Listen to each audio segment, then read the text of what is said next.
Hi, lovely. So this will be the review for Ready to Love. I know I have not reviewed this show in a while. I'm going to be honest, okay? I'm Queen Lovely, by the way, just in case you're new here. This is Melanated Crowns, activating your divine femininity. And we are all about helping Black women obtain and sustain mental, emotional, and spiritual wellness. And I do that by way of, talking about pop culture, entertainment topics, lifestyle, and I put a spiritual spin on it. So, Ready to Love, as y'all know, is a show on OWN Network. It's a dating show. I enjoyed the show, but this is the thing about this season. I feel like the season had a strong start, but up until the last two episodes were good, but I feel like the two episodes before the last two episodes was kind of still. That's when they was meeting I forgot who, meeting somebody, like the men had to bring their friends to meet the girl. And I don't know why, it was just boring to me. But honey, I am invested again. So let me tell y'all what happened. David is crazy ass shit. So here's the thing. Liz and David connected on the first day because of their spirituality and, their religious views. They're both Christian, they're both church kids, whatever the case may be. Now, David already was showing red flags because he made it very clear through his body gestures, through the topics of conversations, through the questions that he asked, that he has trust issues. I think David is a narcissist. I really think like something is definitely wrong with him. So last week, okay, Liz introduced David to her ex-boyfriend, which is a really good friend. And I'm really interested to know why those two broke up, because they have an amazing friendship. And I think that is key to having a great relationship, to actually be in a relationship with your best friend. And I'm just curious as to why things didn't work out between them, because he seems to be a pretty stand-up guy. He knows his masculinity. He knows when to exude it and when not to. And it doesn't seem forced. It doesn't seem like he's overcompensating. He's just being a man. And, it was just very nice to watch. So David, when he met with Liz and her ex-boyfriend, he felt the way because I guess, one, he didn't understand that this was an assignment. Like the same way that you brought Liz around your friends, she's bringing you to meet her ex. So he felt the way because he's walking in and he's like, well, I'm walking in and I see her sitting with a dude. Nigga, you want a talk show. And excuse my language, but it's like, my nigga, you want not a talk show, you want a reality show. Okay, where each week there's a theme, there's a challenge. And that's what I'm saying. You are so in your head and you have so many trust issues that you couldn't even contextualize what was going on when you pulled up to that restaurant. So Liz, before he came, was telling her ex, like, listen, I feel a type of way because I went on a date with this dude, Jason, and I kissed him. Okay. And basically, David acted like he didn't care, but then when we got around his friends, he tried to perpetuate a narrative that I was like being disloyal to him by kissing Jason. And it just made me feel uncomfortable because this is your friend's first impression of me and you're putting me on the spot. Okay? So the dude brought that up, her ex-boyfriend, her friend brought that up. And Jason, see, here's the thing about people. It's not even men.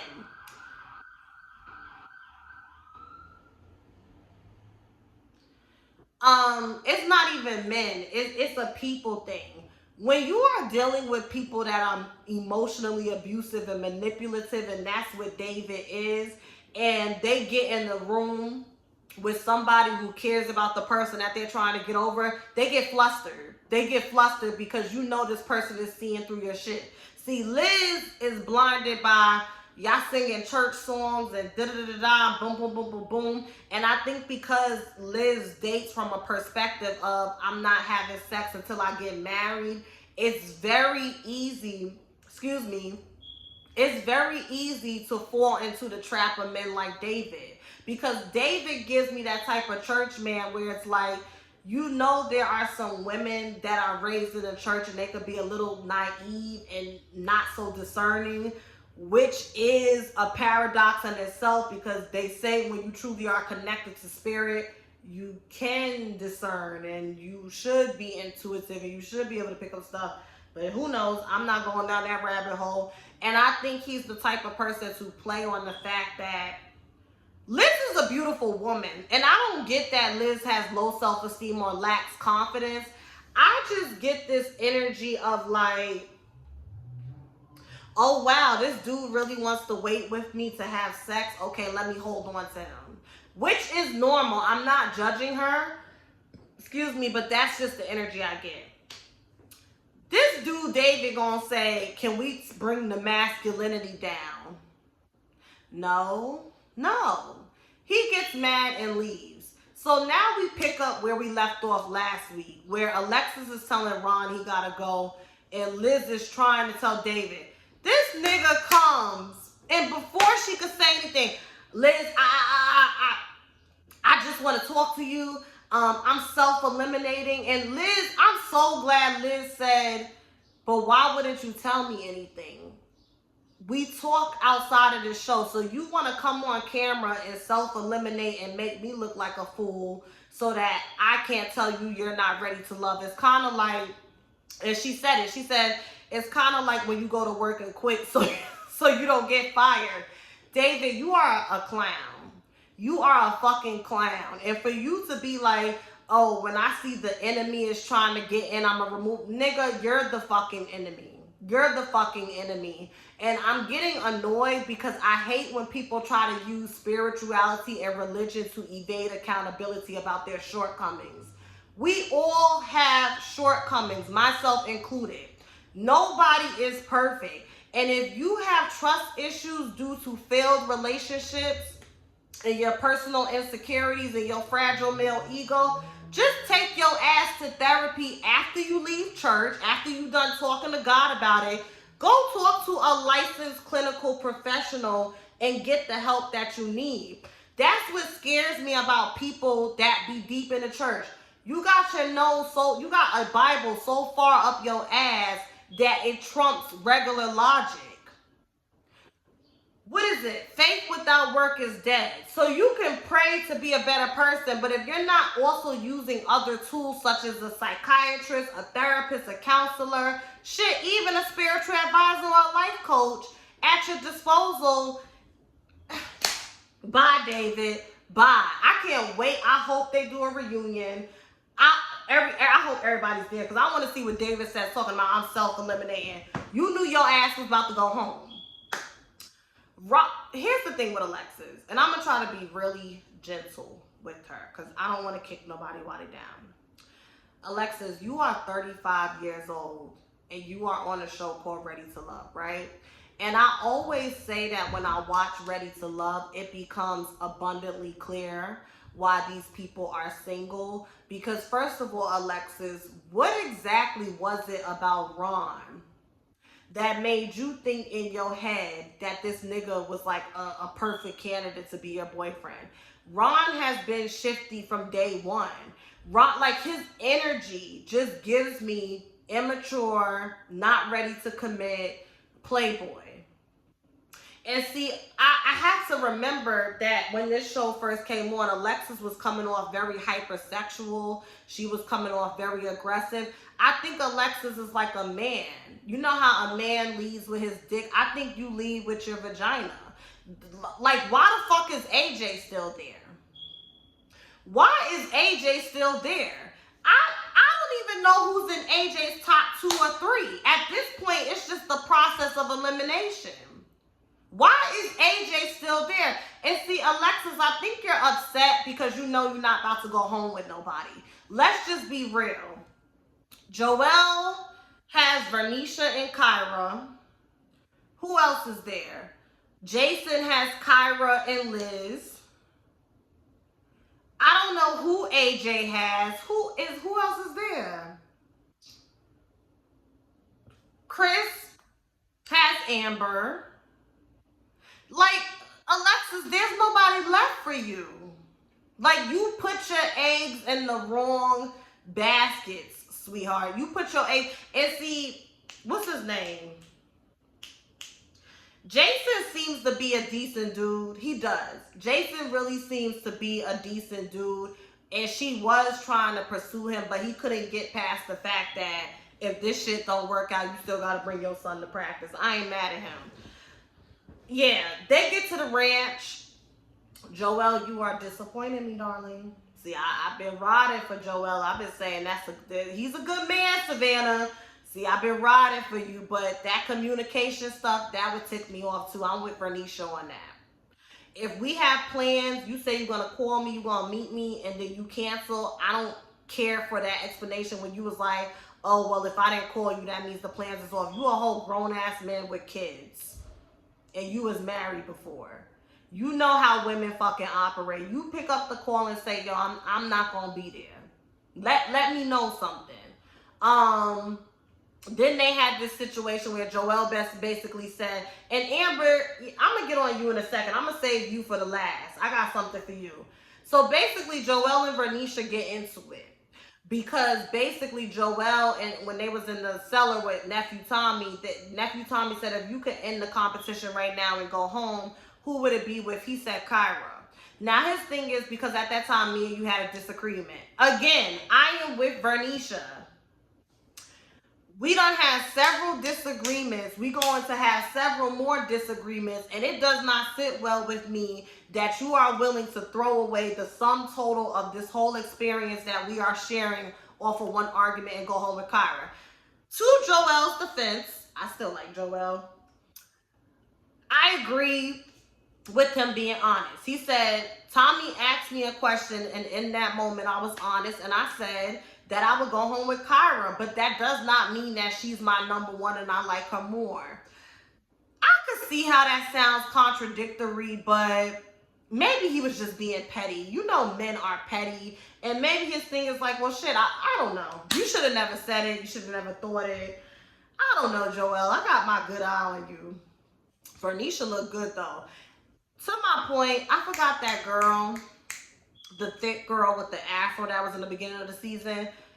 You see how Bernicia is a thick, voluptuous woman, but she knows how to dress and wear it well.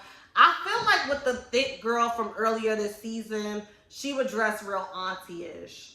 And I could, you know, for me, being a bigger girl, like being thick, I feel like when we are not comfortable in our skin, sometimes we feel the need to always cover up to the point where it's unflattering. Yeah, I just want to put that in there. So they get into it. Joel and Bernicia got into it. Amber's the one who spilled the tea. Now, here's my thing with Amber.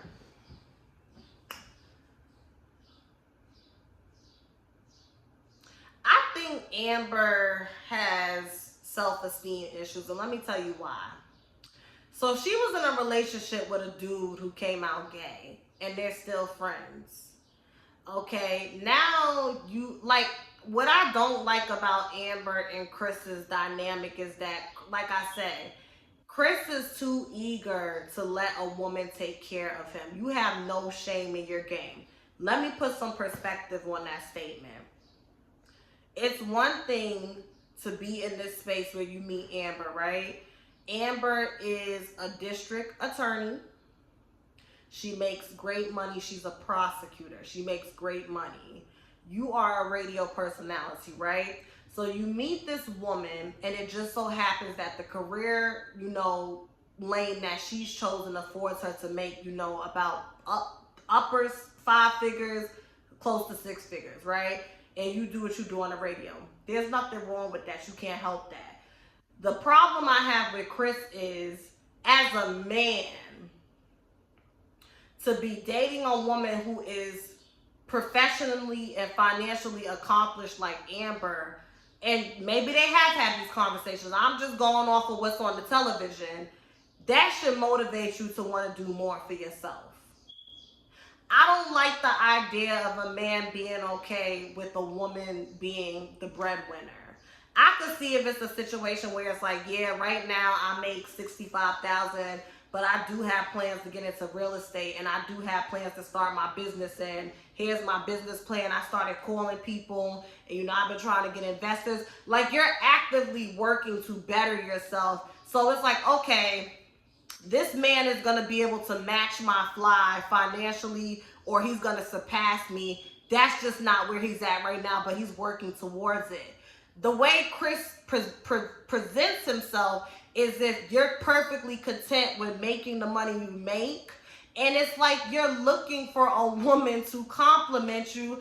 I don't want to say take care of you, because I don't get that Chris is a bum or he's a leash or he's a bad guy, but I can. You too content with letting Amber take, like, you just too proud about it. I don't like it. And when Amber introduced her ex to Chris, and I was looking like, oh, he looked real pretty. Like, he's cute. But I was like, and then when she said he's gay, this, that, and the third, I think Amber is just used to being like a mammy. I'm sorry.